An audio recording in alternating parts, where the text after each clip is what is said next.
The broadcast is now starting. All attendees are in listen-only mode. Hello everyone and welcome to today's webinar. We're going to give everyone just a minute or two just to get online. So here in just a few minutes we'll get started.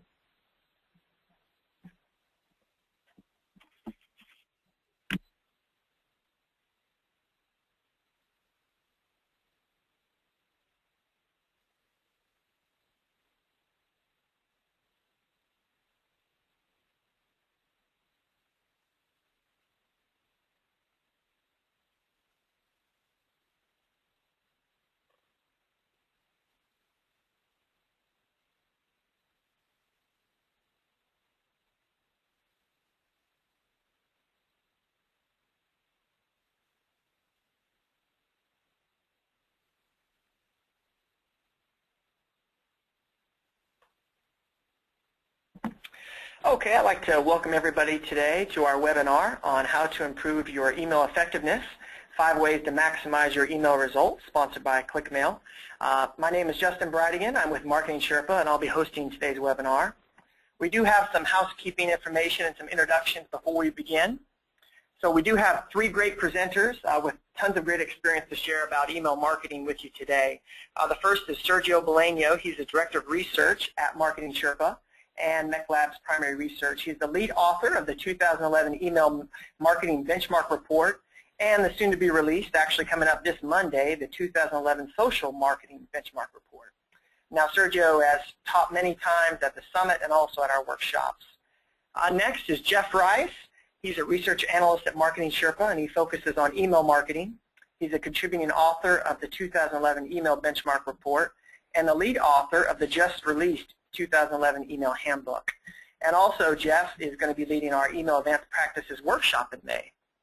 Now with us we have Grant Johnson, and he's the Director of Customer Success at ClickMail Marketing. Grant has over 12 years of experience in online marketing, starting with e-commerce provider Digital River. Now Grant has specialized in email marketing since 2004 when he joined service provider ExactTarget. So we've got some great presenters for us today and they have a lot of great things to share with us. Now, I wanted to let everybody know that we'd like you to join the conversation on Twitter. So go to #SherpaWebinar and feel free to ask us any questions and also give us some updates, some feedback on how things are going. Now remember, you do have your GoToWebinar question box that you can use to fill out and ask us any questions. So keep in mind that we will have about a 10-minute Q&A session after the presentation has concluded. So we'll monitor that for your questions. Also, this slide presentation is going to be recorded today, and I'm sure we'll get a lot of questions throughout the webinar that, yes, it will be recorded, and it will be sent to you by email tomorrow. So with that, I'm going to turn the time over to Sergio to begin the presentation. Thank you very much, Justin, and welcome everyone. I hope everyone is ready for a really informative hour ahead. I listened to Jeff and Grant run through their presentations yesterday, and I think it's going to be one of the most informative webinars on email marketing you'll have the opportunity to hear this year. So let's get started with today's agenda. First, I'm going to just quickly give you some background on the email marketing research that MarketingSherpa has conducted in the past year, and talk to you a little bit about the 3 phases of email marketing maturity and the top challenges facing email marketers today. Then Jeff is going to take over, and he and Grant are going to spend the next 40 minutes or so talking about the L.E.A.P.S methodology to accelerate email performance and all the practices required to achieve that.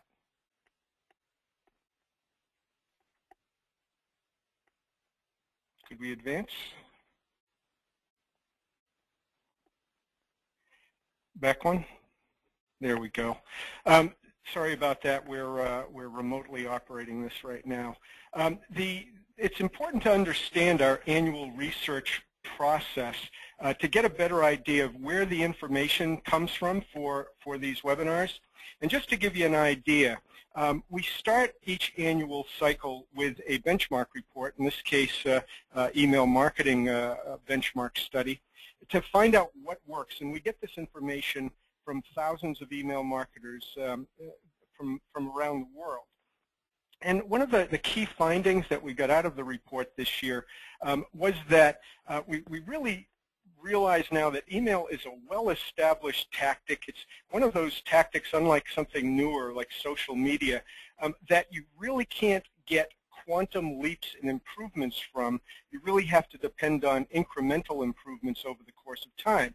And what we found to be most effective in accelerating performance was using multiple tactics to achieve improvements. And by multiple tactics, I mean integrating a number of things to effectively work together. And if you use just a couple of tactics, to add new tactics onto your portfolio. And then after we've done the research, we get into the next stage, which is developing a handbook. And that's what Jeff has been working on for the last 4 or 5 months. And in that handbook, what he does is he identifies the best practices from the research and then formulates a methodology for developing an email marketing strategy. And the methodology is basically a systematic step-by-step approach to effectively implementing all the tactics that you need in your strategy. And another thing that he did with this handbook is develop a methodology which he calls the L.E.A.P.S methodology for achieving email success. After we've completed the research, after we've identified the best practices and formulated the strategy, the next step is to transfer this knowledge to our community of about 250,000 marketers from around the world. And in this step, we conduct things like our annual email summit, which was held this past January and will be again this coming January in Las Vegas. We hold workshops across the country, which Jeff is going to start a new series of email workshops in another month or so. We do online certification programs, and with the help of sponsors like ClickMail, we're able to also conduct webinars like these to help people understand the knowledge that we've gained about improving their tactics. So out of all of this is a complete cycle. At the end of the cycle, we start it all over again. It's a continuous improvement process. In another month or so, Jeff will be starting the next email marketing benchmark survey to begin the study, and then we'll do the whole cycle over again. So the point of this is to show you where we get the value, or where you get the value from, where the value comes from for the information we provide. One of the key findings we got out of this year's study was identifying what marketers were in which phases of email marketing maturity. And as this chart shows on the left side, the first phase is the trial phase. And in the trial phase, an organization doesn't have a process or guidelines for performing email marketing. By the second phase, the transition phase, an organization has an informal process with a few guidelines it sporadically performs.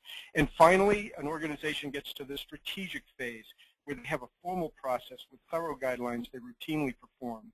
And what we found was that 37% of organizations have a formal process with thorough guidelines. They're in the strategic phase of email marketing maturity. And the reason this is important is we're also able to measure how effective organizations are in executing their email tactics. And by emulating the strategic marketers, who are the most effective marketers, you're able to pull tactics, pull information out of those who are doing the best job and getting the most success out of their programs. Now we're going to go on to the top email challenges for 2011. And what you're going to see in a moment, there we go. What you're looking at here is the results of our survey. Skipped over a couple there. There we go. What you're looking at here are the results from the survey when email marketers were asked to identify their most challenging and important, their most important challenges for 2011. And for the second or third consecutive year, relevancy is the most significant challenge for email marketers to overcome. Next, you've got list growth, which is becoming increasingly difficult but is not impossible. And Jeff and Grant are going to go through steps that you can take to optimize your list growth program. You've also got to quantify email marketing ROI. This is a challenge for a lot of marketers, but it's a very important challenge to overcome because proving ROI is what wins over the C-suite skeptics that control your budgets and either allow you to or limit your expansion of email marketing programs. And then we've got making it into the inbox, which is not as easy as it sounds, but improving email deliverability is extremely important today, and Jeff and Grant are going to provide some very effective programs to help you with this. So now I'd like to hand it over to Jeff, who is going to start talking about overcoming your challenges and accelerating email performance in 2011 with the methodology that he's developed. Jeff? Oh, thank you so much, Sergio. That was a really great introduction. Good morning to those on the West Coast. Good afternoon to those on the East Coast. I'm really excited today to share about the methodology that, like Sergio said, I've been working on for the past four or 5 months. As a past marketer in the trenches, I definitely know what it feels like to be pulled in a million different directions. And I designed the L.E.A.P.S methodology to focus on just 5 key areas that will help give you the best results. These fundamentals will definitely help improve your program when they're used together. Just to run down the list here, the first is leverage all tactics to build lists. The focus really is on quality, not quantity, and that sometimes is hard for marketers because we always want to build the biggest list, but we really have to change our focus and concentrate on quality. The next step is to engage your audience with relevant content. Batch and blasts are dead. Just because I'm a youth soccer coach does not mean that I want to receive emails on soccer nets. It really takes more in-depth understanding of my particular coaching needs to grab my attention. Act respectfully to ensure deliverability. As marketers, we have to treat our subscribers with respect. The ISPs are evolving their deliverability rules now to rely more on engagement metrics, and the only way to earn an open or a click is to communicate on the subscriber's terms. The P stands for place email in the pipeline to quantify we really have to make sure that our email program goals and objectives are in line with what the company's path to purchase is. CMOs, CEOs, they really don't care about click and open rates. What they want to know is, did you move the customer from point A to point B and getting them closer to buying? And then finally, when and where people are checking, referencing, is really evolving. Our email programs must sync with social media and the new phone technology.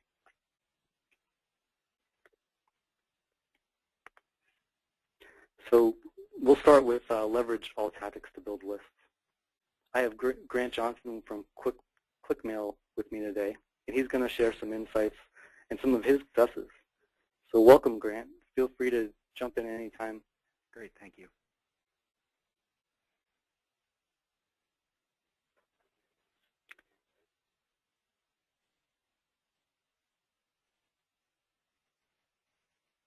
Delay in the slides. What I want to concentrate most of all, again, is the quality of the list, not the quantity.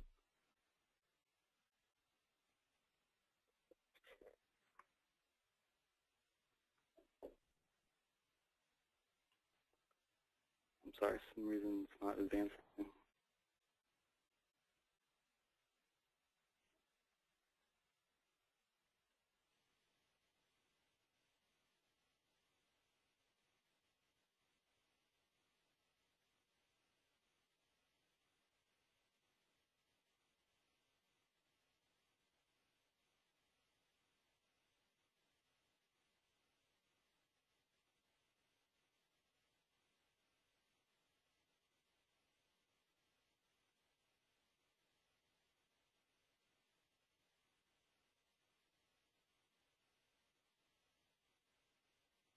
Control of their brand, use the content, choose to interact with others and breathe with the consumers, and be selective in who we empower to be evangelists.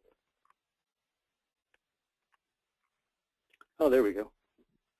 Email is commonly used to communicate a company's best offer, so companies really need to keep it exclusive. We need to strive to keep a list of all the people who we want to have a conversation with and who has the potential of becoming brand evangelists. Yeah, and one of the things I'd say about exclusivity, as important as it is it's also important to be honest. One of the things that I've seen marketers do is not assume that their subscribers are subscribers are really smart people out there. So if you're going to do something that you say is exclusive, make sure it is. I've seen right now floating around a lot in retail of the 3-hour sale, where somebody gets an email and you have 3 hours to purchase, and I understand the marketing idea of urgency. But at the same time, I've gone to those emails myself. I've clicked on them the next day, and lo and behold, it's still a 3-hour sale, and it's still a 3-hour sale the next day. That urgency becomes a credibility gap. So I'd say, when you look at offering something to your customers via email, make sure that you're going to be in straight shooters with them, because if they find out, your credibility is in trouble. Oh, absolutely, Grant. Transparency is important nowadays. It's what customers and consumers expect from brands. It's also just to building off that is to really think and act different. I mean, it's really comes down to a value exchange, and you really want to give them something that they can't get anywhere else. So, anybody can put WAP or send a 20% coupon, every Thursday. But companies really need to think, what can they do that's different? Can they really offer a blue bubblegum flavor, or assist the shopper with, really helpful recommendations that will make their life easier? I encourage people to think about how to incorporate their brand quality or their expertise, because that can be a real differentiator in a cluttered email box.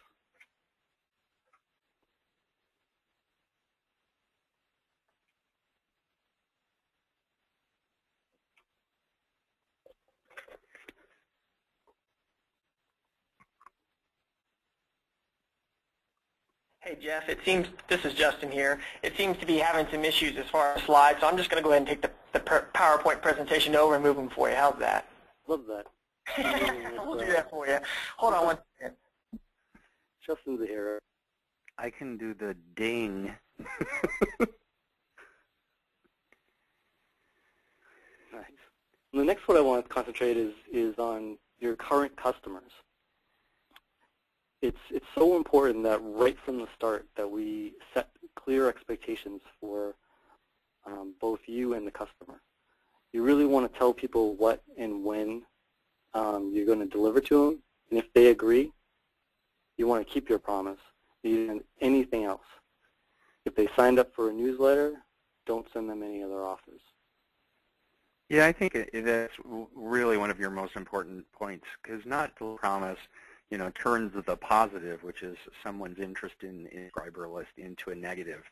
If you tell a subscriber you're going to give them interesting news or features, and then what they receive instead is promotions, it's turning them off. And again, that idea of turning someone who's a potential brand advocate, a potential customer, into somebody who's frustrated and frustrated with your communication. Exactly, and the best way to find out what the customer wants and deliver to what they're asking for is to really have a robust preference center. And in this preference center, you really want to even think about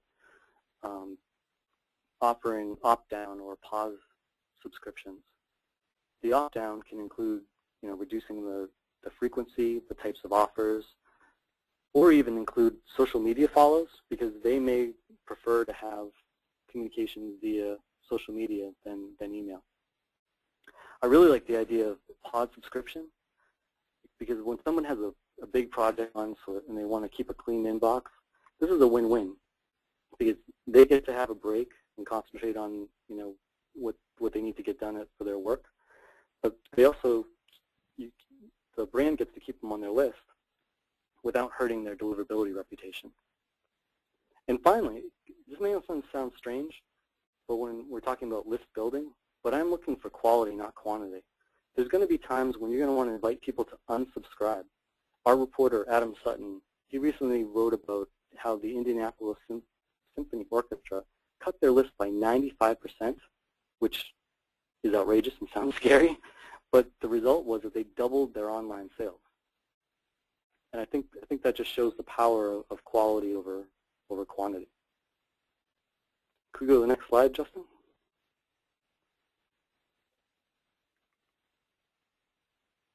Thanks. Now, when we talk about new subscribers, this is really important to continually ask to add people to your list. The Email Experience Council, they recently reported that each year corporations lose roughly 1/3 of their email addresses. I mean, no matter how healthy your list is and how relevant your communications are, there's going to be a constant need to add new subscribers. You know, a good network of quality names enables you to have conversations with your core audience at critical moments for your business in new product announcements or even crisis communications. So when it comes to a new customer, ask all the time, anywhere that is relevant to the type of subscribers that you want to attract. So ask on your email signature, ask on your business card, your sales collateral, and your products. But just do it. The more clear and to the point is going to have better results. Yeah, that idea of being short and sweet, you know, with your request for new subscribers, I think it's really important that you think about your subscribers almost as somebody you're starting to date, because the truth is when somebody subscribes to your email list, you are starting a relationship with them. And so when you meet someone new and you're starting a relationship, you ask their name. You don't ask their name and their address and what they do for a living and what their gender is. You know. And it's the same sort of thing here. You know, start the relationship and then, you know, deliver, as we talked about earlier, deliver on that promise, deliver that value, and the rest of that will flow. So the short and sweet's a great idea. Oh, excellent points. I think we constantly need to think about having a one-on-one personal relationship with each subscriber. It really puts us in the right frame of mind. Next slide, Justin, please.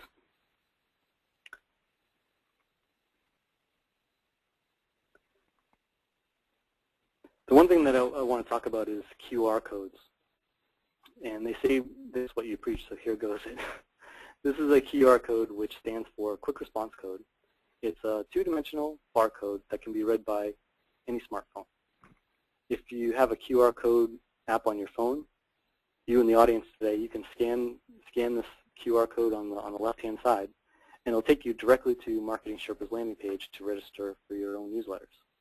I think the QR code is definitely a game changer for a lot of marketers, and you're seeing every day you're just seeing more and more of these, you know, whether it be in magazines, on products, on billboards, trade shows, or even speaking engagements like this today. Really, it's kind of reinvigorated people on where and when they can ask for email addresses and for people to opt into their programs. Now, sweepstakes are usually the most common way that people, you know, try to attract people to come incentivize them to come into their email programs, especially for B2C marketers. White papers and ebooks, those are favorites of the B2B world. The one common thread is that they both rely on exclusivity. We all love to be part of an exclusive club, so the more that you can find ways to create that environment for your customers and prospects, the more successful you're going to be. And you really got to make the offer relevant to your brand. I mean, in the case here, you know, if you're selling dog treats, don't give them away. Don't give them a cruise to the Bahamas. You want to make sure that people have a desire to actually use your products, and that will, again, make a more quality list. Yeah, I had an example in this where I was working with a food brand named Bora Bora, and they talk a great deal about that being the island of Bora Bora being the inspiration kind of for their pureness of their food product. And so when they did a sweepstakes, it made sense that they would, you know, give a sweepstakes a way to going to Bora Bora. But if you have an audience that's primarily, you know, B2B and they're looking at your software product, it would make sense in anything there to give away professional consulting or some sort of analysis or something like that, so that the attraction in that list growth is actually qualified subscribers. So I think that's important. Oh, I absolutely agree, Grant. And those are great examples of real-life examples. Again, social media is such a popular thing right now. I encourage people to build off these current trends. I mean, people got to remember that imitation is the sincerest form of flattery. On the previous page, one of MarketingSherpa's award winners was Dingo Brands. And what they did is they used the principles of Groupon or some of those other daily discount websites. And what they did is they offered a $20 coupon if they received 5,000 likes on Facebook. And then once that milestone was reached, they needed up for the newsletter to receive that $20 coupon. So Dingo was able to get 5,000 more people onto their Facebook page, and they're also to attract 5,000 people to their email list. And this was so successful that they repeated the promotion, and now the promotion is running for 25,000 likes. Once they reach that point, then they'll give out another $20 coupon. So they're building off trends and seeing if, and trying them and seeing if they work. Right. Grant, do you have an? Oh, sorry. Oh, I was just going to segue to you because I know that you had an example of building off some of the principles of social media. Right, and one of the things that, about social media, because when you bring up the idea of social media, it's new, people can be easily overwhelmed. I know on the one hand right now there's a number of members of our audience who are probably tweeting like crazy, but there's possibly some people in our audience who really wouldn't be sure how to do a social strategy or what does that involve, and they don't have the resources or it's complicated. And one of the wonderful things about email now is, depending on who you work with as an email service provider, more and more bringing online the idea to actually share your emails with a social network. What this is doing is this is really replacing that idea of the forward to a friend tool, because we all know as marketers, forward to a friend generally happened, out of somebody's email, email client like Outlook or something like that. They rarely use, subscribers rarely use the forward to a friend tool built into an email. But what we found they really do use is to share it with your network. And if you have the capability to do this, when you share your email, the content you're interested in doesn't just go to one friend or two friends. When it gets shared on somebody's wall, it can be seen by every friend in their social network. So we have geometric growth, not one-to-one growth, and you haven't had to put in place a social strategy. Besides, your social strategy is letting your subscribers share what they're interested in with their friends. So this is a great new development, and if you're not sure if your email service provider has it, by all means ask them. This is definitely a way to go in the future. One of the questions people have about this too is, is there an issue with sharing to your network about it being opt-in and opt-out? And when you share with your social network like this, it isn't an email. It isn't covered by the CAN spam regulations, because someone's simply choosing to share it with their network, and members of their network have the ability to kind of turn off or on whether they see that person's post. So one of the things to not be worried about is sharing with the network something that hits up on CAN spam. Oh, great points, Grant. So let's move on to engage with relevant content, because now today relevancy is a huge word in email marketing, and it has a number of impacts, not only on the open and clicks, but also on the deliverability. So it can be overwhelming for some marketers to try to come up with relevant content on a continual basis. So let's look through some of the steps and tips in helping you do that today. So there are 3 elements to relevancy. 1 is content, 2 is segmentation, and 3 is real time. The biggest thing to keep in mind is keep it relevant to the subscriber. So kind of going forward with that, as far as relevancy with the subscriber, it's tricky to know, because your subscribers, unless you're doing a lot of polling, a lot of people think, well, what do my subscribers want to see? How do I know what's relevant? And what I would argue is that the subscribers give you a lot of information by how they interact with your emails themselves. You know, your subscribers, they're interested in variety. They're going to determine it's relevant by the content that you provide to them. And so it's important that you give them choices and that you kind of pay attention to the choices. As soon as the slide changes, I'll actually be able to kind of show you an example. I'm talking about it, there we go, of giving a subscriber the ability to tell you, you know, are they interested in e-commerce? Are they interested in fulfillment? And so what you have is, you know, when you have a company with a broad base of offerings and you're trying to narrow it down, you can use your email and the content in your email to give you segmentation information. I actually know a tire company out there that looks at their audience. There's generally two important buckets for them to speak to. One of those buckets is, you know, people who are actually like automobile and racing enthusiasts and totally into cars in that way. And then there's a group that they know of their audience that are, you know, do-it-yourselfers who are at home changing their own oil, you know, possibly, you know, changing tires, doing all sorts of mechanical things that they can do. So what they've done is they've built into their email those two different buckets of content, and then depending on how the subscribers interact, they learn over time who fits into the enthusiast category, who's a do-it-yourselfer, and then as they create future emails, they can better target those elements with content that, you know, that speaks to them. So bottom line, the relevancy is what's relevant to your subscriber, and your subscribers will tell you what you want by how they, what they want, excuse me, by how they interact with your emails. Definitely, and I know that can sometimes sound scary to marketers that, you know, now I have to double the work or possibly double the work for meeting those two different tire audiences. But it's so important nowadays to talk and deliver what those subscribers want. So what I found is the first step to figuring out what you have for content and what you need for content is to do an inventory audit.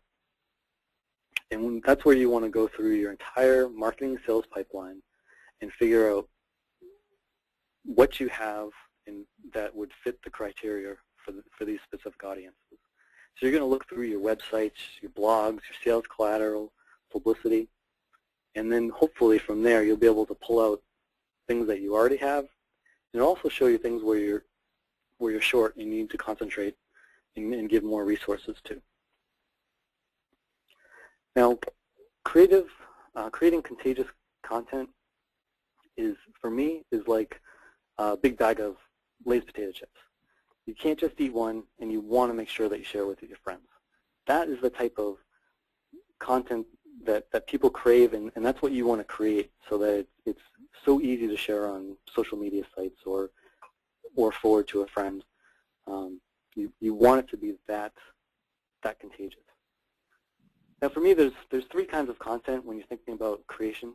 The first is repurposed, and this is actually my favorite because it's most likely usually the easiest.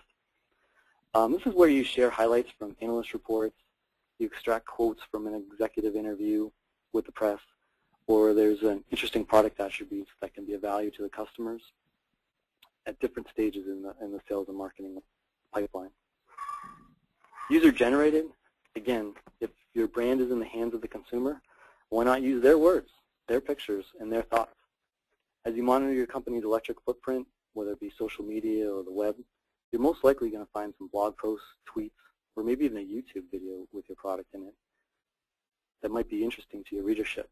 So people value fellow consumers' opinions more than the brands. It really helps with your brand being more authentic. So I encourage people to search and find user-generated content. Finally, there's original. And original content can sometimes seem a little bit overwhelming when you have to start from scratch. But one of the things that I've found to be successful is to really focus on having an editorial calendar. It'll force your marketing team to churn out new content that coincides with your marketing calendar for industry events or business cycles, key trade shows. In addition to that, if your company has the resources, which today some do and some don't, but if you could hire a brand journalist is more than a person that works in your publicity department that writes press releases.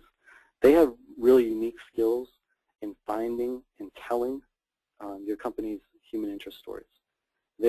really unique talent, and they can do wonders for finding real value stories that, being an insider, you may not notice. The next part is to segment your data. We all know that the person is not the same person that they were when they first signed up for your list. They may have changed, they may have developed new tastes, or they may even have a baby. The only way to keep track of these changes is to maximize your databases. So data drives email segmentation. You need to find all the data that is available. So again, just like when you're doing when you're searching for an inventory of all your different content, you kind of got to do the same thing with your data. That may mean looking in your IT, your customer service, or your finance department. But when you're searching for that data, you want to focus on 4 types. The first is endemic data. That's the one that's truly particular to the route, like contact, demographic, things that you usually collect during the sign-up process. The second is transactional data. This is the data that's pertaining to any transactions that your opt-in has had with your brand. These are usual transactions. The next is behavioral data. These are the most interesting for me. These are, what did your subscriber do? Did they open an email? Did they visit your website? Did they attend a webinar? Or did they redeem a coupon at your store? And then computer data is, this is where your creativity comes into play. This is where you take one or more variables and use them to create a third variable. So an example may be is, how far does this opt-in live from our brick-and-mortar store? And then finally, real-time communications. It's so important nowadays that to give people their information when they want it. We live in a 24/7 society, so obviously for purchasing decisions, we want to make sure that we hit them at the right time of the sales cycle. In addition to that, we can focus on what I call trend jacking, and this can actually influence when people open and read your emails. So sometimes you can time your emails based on weather conditions like snowstorms or heat waves. You can build off big events. If your company has anything to do with the Final Four, you can tie your product in the buzz that's going around with the Final Four hype. Or the next big news story is going to be the royal wedding. And if you're a company, or if you have any commentary on the royal wedding itself, it can really help warm your readers up. They're already aware of the big royal wedding. They may be talking about it at the coffee break room. And if your email can add to that conversation, they'll be more likely to open it up. I'd like to, now, one thing that's really important is to test. And Grant, do you have some real life examples of?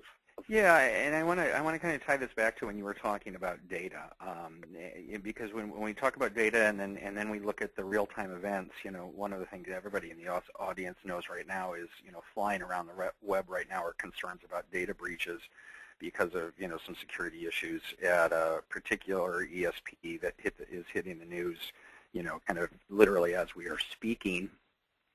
And so I almost look at a fifth type of data, which is too much data.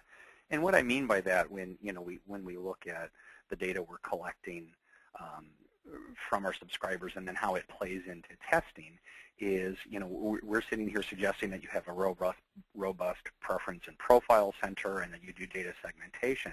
But we also want you to think about kind of outside of the box. What is the data that is relevant to what you're doing in your email marketing, and have testing in place to make sure that those assumptions you're making are right. Again, it's very typical to ask somebody their name and their address and their city and state and zip, but then if you're doing geo-targeting and all, it's probably based on zip code. So, was asking for city and state kind of redundant and unnecessary, and ultimately becomes a hurdle for the subscriber to, fill out that much information because they're getting leerier about, giving that information, over to marketers and sales organizations. When I say, testing isn't a four-letter word, it's important to realize that with the competition in the inbox right now, just think what you receive as subscribers in your own inbox every day. How many of those emails do you scrutinize closely? How many of them do you kind of blow through? What made you blow through particular ones? That's the same sort of benchmark to apply to your own emails. I see a lot of emails come into my inbox where there's an asterisk at the end of the subject line as if that's something that's going to make me think it's important. But the marketer who sent that doesn't realize that it's to the point in time where I'll have 5 or 6 emails, maybe even more in my inbox at any one time with an exclamation point at the end of the subject line. So how do I determine which important message is really an important message to me? What my recommendation about that is to go for split testing. Again, the ESP you use may or may not have a tool that allows you to do split testing or A/B testing. You may be able to do multivariate on your own. Your own level of sophistication as a marketer comes into play here. But even if your ESP doesn't have a built-in tool, it's not difficult to split test. It's not difficult to create 2 different subject lines and send those different subject lines out to subsets of your list, measure their performance, and on the following day send a message to the winner of that test.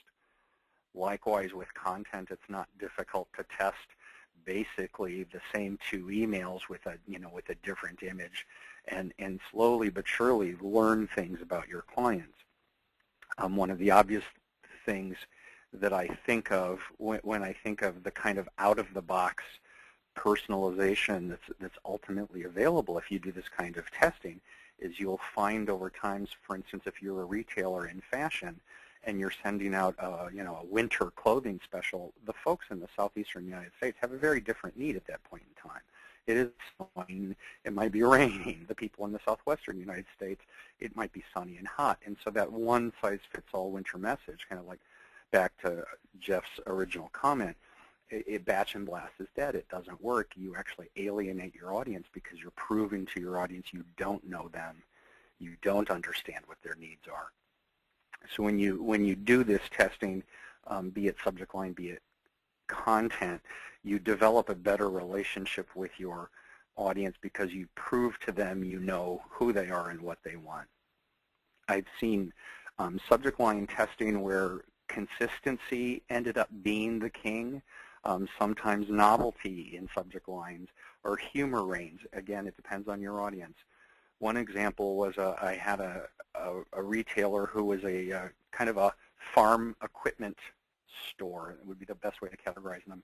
And they had a very typical newsletter that literally went out like June 2010 newsletter as the subject line. Not typically the kind of subject line I would suggest, but when they changed it in a test and they did something a bit humorous, they actually found that opens plummeted and that spam complaints skyrocketed because it was not a recognized subject line.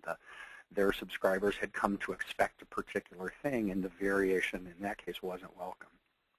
So, the encouragement of testing is to determine what will work, and then also to learn at what works over time may shift. It may change, that your subscribers may get used to you doing one tactic and start to expect another. So I can't overemphasize enough how important it is to really look at testing your subject lines and ultimately your content. All great points, Grant, and I really appreciate those real-life examples as well. Well, we should move on to act respectfully to ensure your deliverability. It's so important now, obviously, to make sure that all the hard work that people do to segment their lists, to create great content, that it actually gets delivered.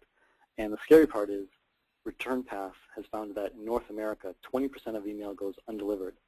4% is classified as junk, then 16% just goes missing.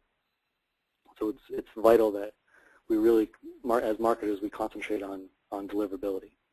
Now there's 4 factors that are actually, well, first off, reputation is the #1 factor for ISPs right now to determine if your email gets into the inbox. And there's 4 factors that are in the marketer's hands. The first is list hygiene. Again, we've talked a lot about that already in terms of building your subscriber base. The second is engagement. The third is reducing complaints. And the fourth is making sure that you have permanence. So if we go on to focus on list hygiene, again, we talk a lot about building a quality list over quantity. We want to make sure that we have happy customers opening our emails and not clicking the spam or delete buttons. We need to continually monitor these subscribers actively to make sure that they really like us and they really want to be part of our club. I find that the best way to start off, as Grant said earlier, a relationship is to have a really great welcome email or a welcome series of emails. This, you're immediately delivering the promise that you made during registration. And in addition to that, you can ask those follow-up questions to try to find out more information on their likes and their dislikes by asking them to update their preference data. Now, unfortunately, there's always going to be times when people get busy and they're not going to respond to your emails. And so you want to, again, stay on top of this, because if they don't want to be part of your subscriber list anymore, you want to get rid of them because they're hurting your deliverability reputation. So you want to first try to give them a win-back email campaign. Give them a little nudge saying, we missed you. Here's a tiny incentive, like maybe a small coupon or something to help them engage. Now, if they still don't engage after that, then you want to, send out an email like I had on the previous page where it was from Chipotle, should you stay or should you go? And this is very, very blunt. Just, are you in or are you out? You really don't want to do anything more than that. Unfortunately, when you usually send these out, you're usually going to get 80 to 95% of the people are not going to renew. But again, that's a good thing because you're going to be getting rid of spam traps. You're going to be getting rid of people that are not actively engaged with you, and that can be a positive impact on your deliverability. Yeah, we talk about there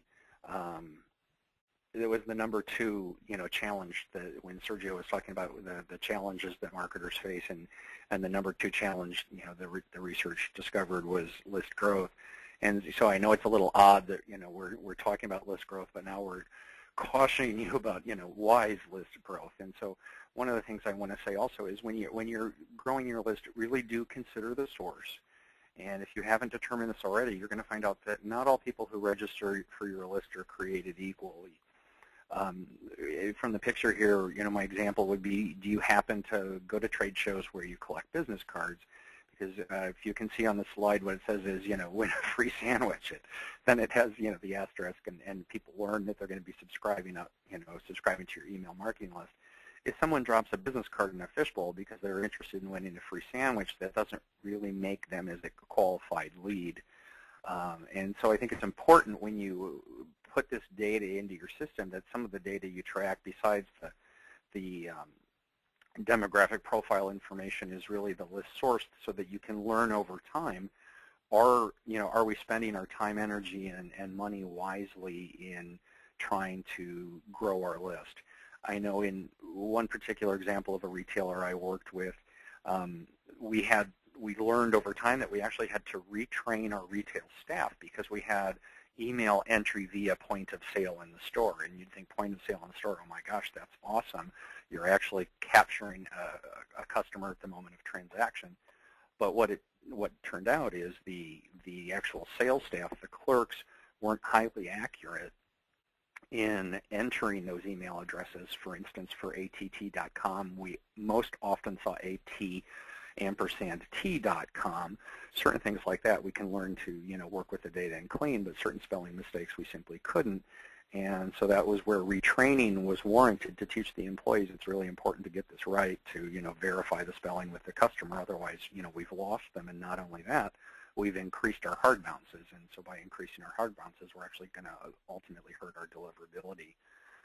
I have another example where I was working with a performing arts organization, and that performing arts organization would go to local festivals and hand out slips of paper offering free tickets in exchange for an email address. Again, although people were interested in winning the free tickets, handwriting and spelling and things like that contributed to a list that was really poor in deliverability and was ultimately hurting the organization's efforts to develop a quality list. So there were a couple places where we were growing our list with bad names, and those were practices that we worked with the clients to discontinue. Oh, that's great, Grant. Thank you so much for telling those stories. The next part I want to talk about is relevancy and how that leads to deliverability. If you have contagious content, it's going to increase your open click rates, then that's going to improve your sender reputation, and that's going to reduce your spam detection, and then you're going to improve your overall email deliverability. Now this is important because a lot of webmail clients have changed their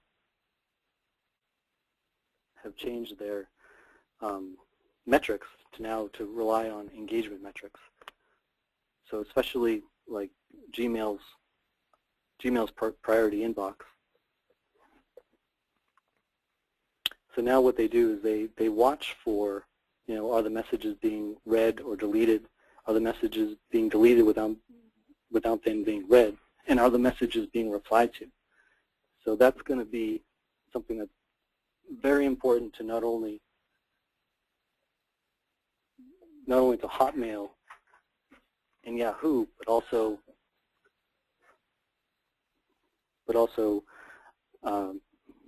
Google. And this is one thing that I just want to mention too is that HubSpot's research found that 88% of email users do not have a separate work or home address. So many employees like to use their ISP email addresses, and many times let them permit larger files. Complaints are a big problem because 47% of email recipients click the spam button in their email client rather than looking for an unsubscriber link. So whenever you get those complaints through your feedback loop, you want to immediately take them out. Finally, the IP permanent home is, spammers are infamous for changing IP addresses. So you really want to avoid changing your IP address, because even if you're having a bad reputation, changing your IP address is not going to solve the problem. You'll be back there in a month, or the same problem a month or two. So next up is place email in the pipeline for ROI. Now don't get me wrong, I love all the metrics that come along with email, the open rates and the click-through and the instant feedback. I crave that as a marketer. However, sometimes we get caught up with and forget the strategy and the purpose behind our placement of our emails. So it's vital that we put our emails in the sales and marketing pipeline where we're going to have the greatest impact. So the first step is to look at the placement of all your emails in your marketing and sales and pipeline, and where that's going to have the greatest impact. You want to combine all the data that you have from your web analytics, your CRM, or your social CRM to really identify your customers' buying habits and then put those emails in there. One of the big trends right now that's going on is marketing automation, and the more companies, both B2B and B2C, that are implementing this are benefiting from better lead scoring, nurturing, and actually higher revenue. A couple of things that is in line with marketing automation is some of the automated emails, such as welcome emails, triggered emails, transactional, cart abandonment, and reactivation. Now again, what you do as a marketer, sometimes we forget how to explain it to the CMOs and the CEOs to show that actually email is making an impact on the bottom line. So a couple of things to keep in mind is, before you start a program, figure out what you want to show your C-suite at the end of the day. Sometimes there's so much data that comes along with email marketing, really need to focus on prioritizing which ones will tell the best story. And then when you're sharing your story with the CEOs, and sharing your results, you want to make sure that you include, all of the different departments, whether they be sales or your own marketing department. And finally, you want to make sure that you're telling actual real-life customer stories. I find that those make your message and your results more compelling. So finally, we talk about syncing social media and smartphones with email. There's been a lot of talk about, is email dead, and which is better, social media or email. I really like to focus on social media's positive influence. The audience has now grown because once you send an email, they can easily share it with their whole social network, so your messages has a broader reach. One thing that I found is that email marketers always take pride on having that one-on-one conversation. Well, now with social media, it's even more of a raw voice that you can include in your emails. And I'm also finding that now with just one more channel to communicate with people, we're as email marketers, we're better able to segment which messages should go out through social media and which ones should go out through email marketing. Now a lot of the branding messages can go through social media. And then finally, for any of those people that are,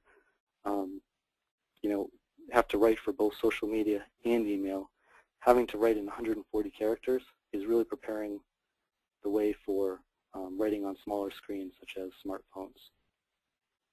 So it's really important that we, when you're designing to share an email, you want to think about what type of message it is.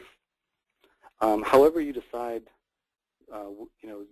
your strategy of whether all the branding messages are going to be going out on just social media and all the transactional ones are going to be done through email, or just going to repeat the same messages on both social media and email, you want to be consistent because there is no consistency from brand to brand. So you want to make sure that at least whatever you decide, you're doing consistently so that you're not confusing the customers. The next one is to sync with smartphones. It's nowadays, most likely your emails are being read on a Gmail or Hotmail. I mean, it's no longer being read just on Gmail or Hotmail. They're reading them on their smartphones, their Androids or their Blackberries or their iPhones. And this is just a growing trend. The good thing is that there's going to be some new opportunities when you start to combine the aspects of mobile to geo-target people. There's new companies popping out today that are allowing companies to send a different variable message in an email newsletter depending on when and where it's opened. So in this example, you can see that depending on the day and where they are, they get a different message. And so companies are doing a great job combining some of the check-in data that's used. But there's also some challenges. There's some challenges with mobile marketing. And so one of the best things to do is to make sure that you have your website is mobile optimized, because most of the time your offers lead back to your website. You want to try to research whether you use your email service provider or your own data. You want to find out who's using who's viewing your emails on their smartphones. I encourage people not to be the plan, but don't be perfect. Everybody's in the same boat. Everybody's trying to figure out this social media / mobile phone thing. Just jump in and sink or swim, because it's so important that you don't want to be left behind on this trend, because it's just happening so fast. A couple recommendations would be to, you want to narrow your emails. You want to increase the font size so that people can read them, and you want to add the space around your links to make room for bigger fingers. And then here's one where we talk about actually using SMS or the text to complement your emails, because there's so many emails inside the inbox today. If you could send a text which has an open rate of 90 to 95% to direct people to their inbox, you may be successful there. So that kind of wraps up our L.E.A.P.S methodology, and I really encourage you to, really think about these 5 areas and encourage you to start incorporating them as goals in your email marketing program. The great thing about this is they're all interrelated, so if you can only get to one, like say you only focus on leveraging and building a better list, that's actually going to have a positive impact on your deliverability rate. So it's a win-win even if you just start with 1 or 2 of them. So with that, I'll turn it over to Justin. Yeah, Jeff, we're actually getting close to running out of time here. Thanks for everyone's contacts. What we want to do real quickly, we know we've got about 250 of you guys online. We'd like to go ahead and launch a quick poll and get your comments based upon this. So I'm going to go ahead and launch this poll and see if everyone can take just a second here and answer this question for us.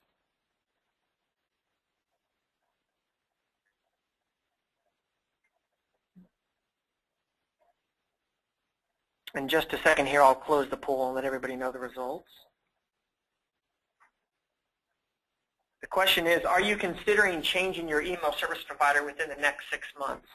Right now, we've got about 70% of you voting, and 83% are saying no, and about 17% are saying yes, they are. So with those results, let me close the poll and share that with everyone. And then with that, I'll go ahead and turn that over to Grant, who has some interesting information about a tool that people can use. Great, thanks, Justin.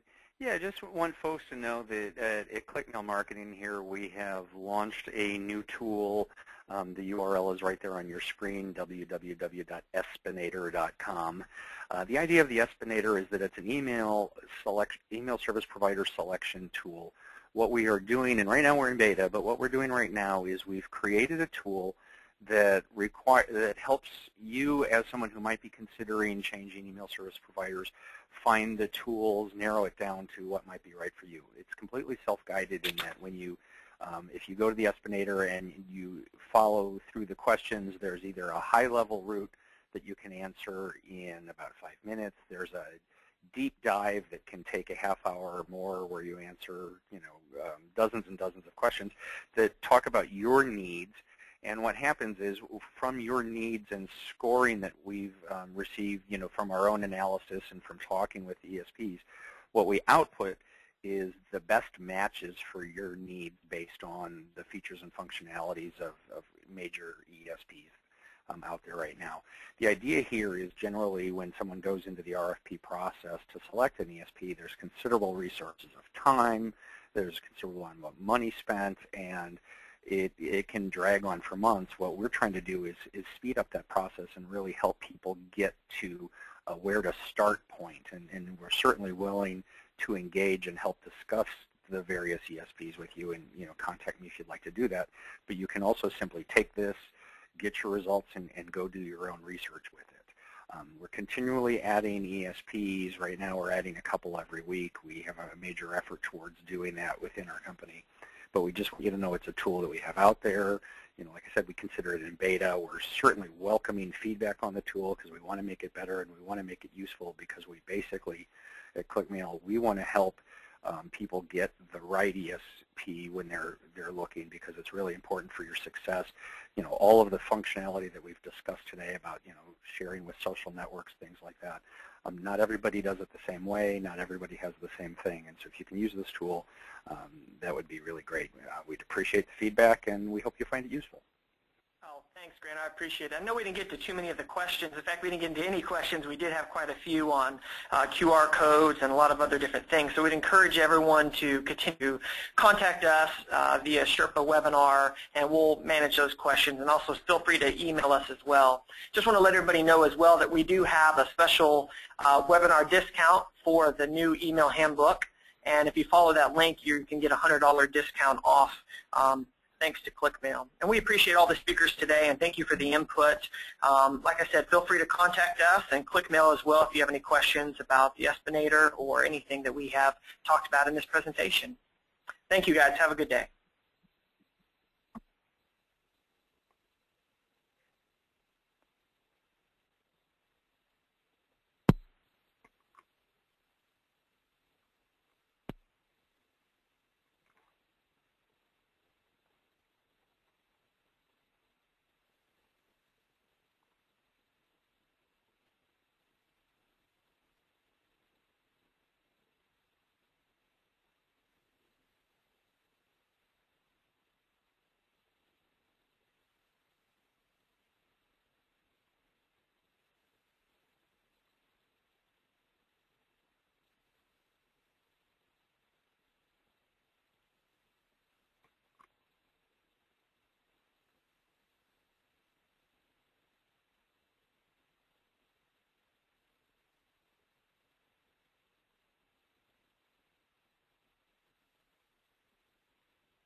Whoop.